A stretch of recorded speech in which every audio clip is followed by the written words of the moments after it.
Good morning, students. We are welcome back to the next lesson. That is the fundamental unit of life. That is the cell. We are discussing about the cell. So, 1 second, I have a prayer and listen.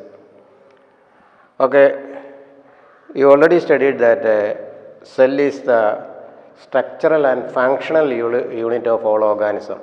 It is making the body of an organism, and also it is having various functions. It is a structural and a functional unit of an organism. And if you examine each cell, you can see it is having a cell or plasma membrane or cell membrane or plasma membrane.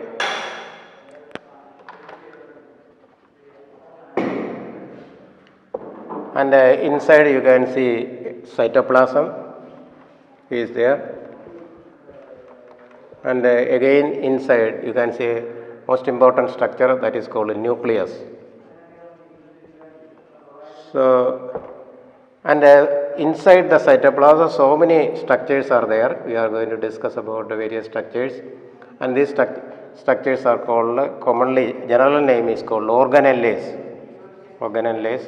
So different organelles are there. We are going to see different organelles like a chloroplast in plants, mitochondria you have already studied. Like that, so many organelles are present inside the cytoplasm. So today we are going to discuss about nucleus. If you examine a cell, if you take a cell and observe under the microscope, we can do that one without much problem. We will, after the reopening of the school, we are going to see. Take a onion bulb and then peel out a small piece from the onion. Onion എടുത്തിട്ട് പുറത്തെ peel ചെയ്തെടുക്കുക, very thin, and the stain. That activity is already given in the textbook, I think. And stain it. Stain means you have to use some color. Different type of colors are present in the lab, like safranin, methylene blue. These are the names of some stain color. You stain the cell and observe under the microscope, and you can see this nucleus will be stained darker than the surrounding.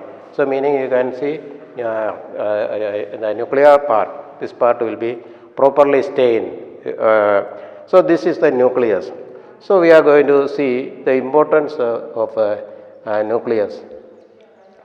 If you examine inside the nucleus, you can see the nucleus is covered by a double membrane, and this double membrane has so many holes.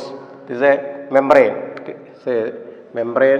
nuclear membrane, the membrane covering the nucleus, nuclear membrane, and it is having so many openings are there. And what is the aim of this opening? What is the function of this opening?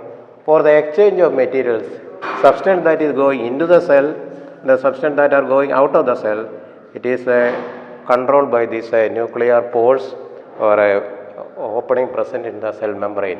So things can get inside, and also the things can go out. So this is a outer covering of the nucleus is called nuclear membrane. Then nuclear membrane, and then the inside the nuclear membrane you can see so many thread-like structures will be there. Thread-like, so many structures will be there, and you can see so many. And you can see it, a cell that is dividing in such cells, only you can see it very clearly. And these structures are called chromosomes, very important part. So these are structures present in the nucleus, thread-like structures present in the nucleus. They are called chromosomes. And a human being, how many chromosomes are there? If at the time of division, if you count human being, there are 46 chromosomes will be present. So that means that is a constant for a particular organism. In one organism, it is constant. For example, Drosophila will have some fly 8 chromosomes. Different organism, different chromosome numbers are seen. And what is chromosome made up of? Chromosomes, if you take one chromosome, this is a thread-like chromosome. it is having so many functional units, so many units will be there. It's not one thread, and it is having so many pieces, not pieces, so many segments, not a piece, so many segments are there. So many segments are there. This segment, there is a particular name. This segment is called gene. This is one gene, gene. This is another gene. So many genes will be present in a chromosome. And genes, what is the function of gene? This is a functional unit. Functional unit means the unit part of the chromosome. So many functional units are functional unit of a chromosome. Functional unit. And what is the function? Each gene, actually there will be two similar chromosomes will be there, you don't worry about that one. And you can see each gene is controlling a particular characteristic. Or organism a particular characteristic is controlled by a gene. For example, you can see some the color, skin color of a person, eye color of a person, the type of hair in a human being. These are some examples. So many characteristics are there, and each characteristic is controlled by gene. So it is different in different people because they have different set of genes. Not only human being, all organisms, the gene is there, and the gene is controlling the characteristics of that organism. And what is so at the time of cell division, when the cell divide, you can see first the nucleus will divide into two. So meaning the same number of chromosomes, it will be transferred to the next nucleus. So what is the material that is making the gene? And it is called DNA. This gene is made up of DNA. DNA is called deoxyribonucleic acid. Deoxyribonucleic acid, that is a DNA. Okay. And the function of nucleus is, it is controlling all the activities of the cell, and you can see the genes present to control the characteristic of an organism. So it is a most important part of the cell. But in bacteria, if you examine bacteria is also, there is a diagram given in the textbook, it is given, a diagram is given, page number 62. If you examine bacteria, you can see there is no nuclear membrane. Nuclear membrane is not there. But the chromosomes or a nuclear material, it is not scattered. It is not just scattered everywhere in the cytoplasm. It is kept in a particular part of the cell. Altogether, it is kept in a part of the cell. And this region of the cell, no nuclear membrane, no covering, and this is called nucleoid. This part of the cell is called nucleoid. So in bacteria, you can see nucleoid is there. What is it, nucleoid? The part of the cell where the nuclear materials are kept, and that part is called nucleoid. Now, in bacteria, there is no proper organized nucleus. So this kind of organism without any proper nucleus, they are known as prokaryotes. Remember this? Prokaryotes. Prokaryote means organisms in which organism is bacteria-like organism in which the nucleus is not properly organized. There is no covering for the nucleus. And even other organelle also, you can see there are so many organelle, that also is having no covering, no special covering. So such organisms commonly known as prokaryotes. And in a human being and a higher organism, this kind of nuclear membrane is there. This nuclear membrane, those are having nuclear membrane. That is the true nucleus. It is called eukaryotes. Eukaryote and prokaryote. Eukaryotes. U means true. So meaning karyote means nucleus. So eukaryote means those that are having true nucleus. They are known as eukaryotes. So higher organisms like a human being and bigger plants, all they are eukaryote because they are having proper nucleus. But you can see bacteria. There is no nuclear membrane. Not only nuclear membrane, other organelles. For example, mitochondria. In our body, it is covered by a membrane, but in here it will not be covered by a membrane. The other organelles are also having no membrane, so they are known as prokaryotes. So this is the cytoplasm of the cell. Now we are going to see next important structure. Various organelles we are going to discuss, and inside the cytoplasm many organelles are there. So we are going to see some important organelles present in the cytoplasm. So what are organelles? They are various structures present in the cytoplasm of the cell is called organelles. So we are going to see some of the organelles that are present in the cytoplasm. Nucleus is, of course, it is there. After nucleus, other organelles.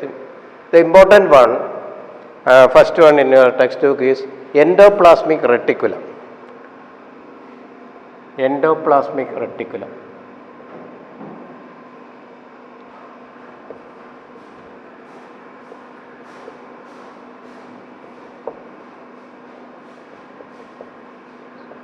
So this is an organelle present in the cytoplasm of the nucleus.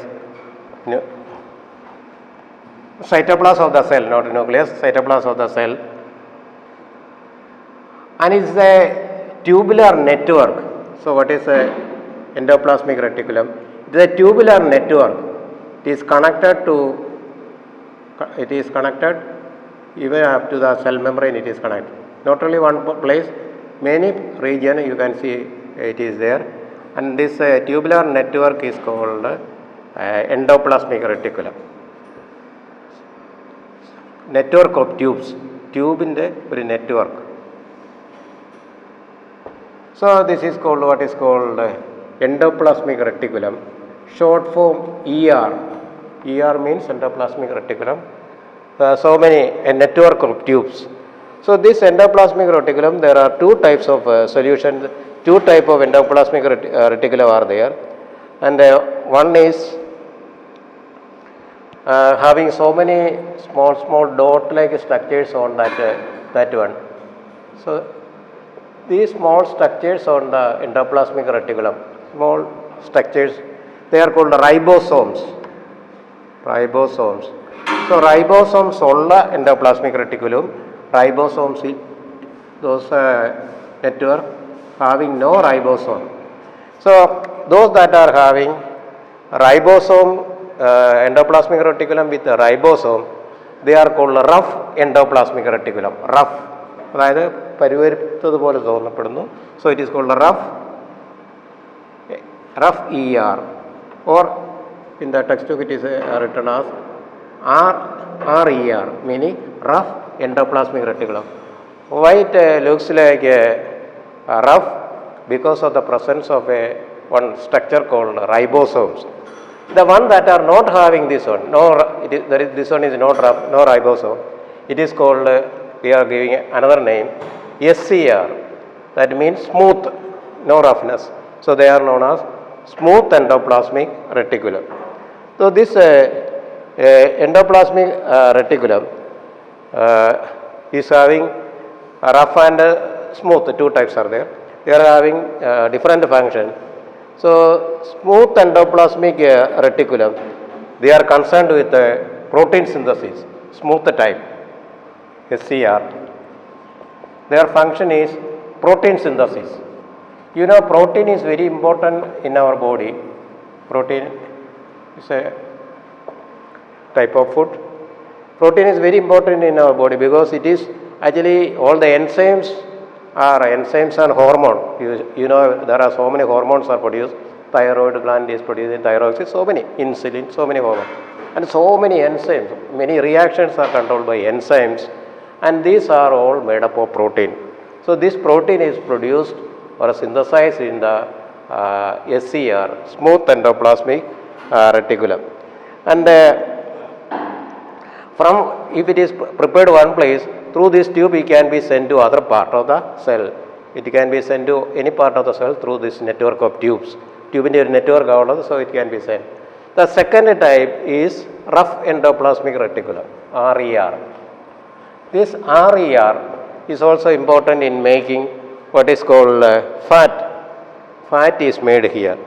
RER is important in the production of fat. Fat in the area. So important in the production of fat. And this protein and fat, they are very important because cell membrane undakirikkunna structure. What is the chemical that is making cell membrane or plasma membrane? This membrane, the cell membrane or plasma, this membrane, even all these other membranes, nuclear membranes, so many membranes are there. And these membranes are actually made up of protein and lipid. Lipid means fat, protein is another, again, another food type. Protein and fat, they are making the cell membranes. So making a cell membrane like this is called biogenesis. This kind of making cell membrane by using protein and fat by SER and RER. And this commonly it is a biogenesis. Biogenesis. Biogenesis means making of protein and fat. And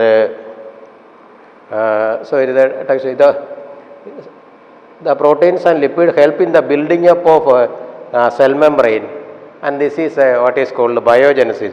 So what is biogenesis? Question can be asked. Biogenesis means the making of protein and lipid by endoplasmic reticulum for making cell membrane, and that is what is called biogenesis. So this is I stop here because for the minute. So today what all things you have studied? A cell is having a nucleus. The most prominent structure in the cell is called nucleus. Nucleus is having a double-layered membrane, and this with so many openings. What is the function of the opening? So through this opening, you can see materials can be taken into the nucleus, and it can go out. And you can, inside the nucleus, the most important thing present inside the nucleus is chromosomes. Thread-like structures called chromosome. Chromosomes are having so many segments, and this functional segment of the chromosome is called a gene. Gene control the characteristic of the organism. One organism one characteristic, you can see it is controlled by gene. Then again another important organelle. Now we are going to see the organelle is present inside the cytoplasm. The one organelle you studied is endoplasmic reticulum. It is a network of tubes. Tube in the network, and they are of two types. First type is smooth endoplasmic reticulum, and second one is rough. The rough endoplasmic reticulum is rough, looks rough because of the presence of a structure called ribosomes. And then a smooth endoplasmic reticulum, no ribosomes are there. Function of a smooth endoplasmic reticulum, protein synthesis, and it is sent to different part of the cell. And rough endoplasmic reticulum prepare fat. And fat and protein, they are actually making cell membrane. And so this making of cell membrane by protein and fat is called bilipid layer now. Is called, so it is called biogenesis. This is where we stop. And one more thing, you can see this SER also. One more function is here. Smooth endoplasmic reticulum. It also removed harmful waste materials that are present in the animals. Various harmful waste materials are stored. It is in the liver. നമ്മൾ കഴിക്കുന്ന drugs, medicines, അതിൻ്റെ all these are absorbed and taken to the liver. ഈ ലിവറിൽ ഉള്ള harmful materials and after their use these harmful materials to be removed and actually this is called detoxication. Toxin means poison. Detoxification means removing the poison from the liver, and this is also done by SCR. SCR plays a major role in detoxification of removal of poisonous substance in the liver and protecting the body from poison. Okay, wish you all the best. Any doubt you can ask in the next class.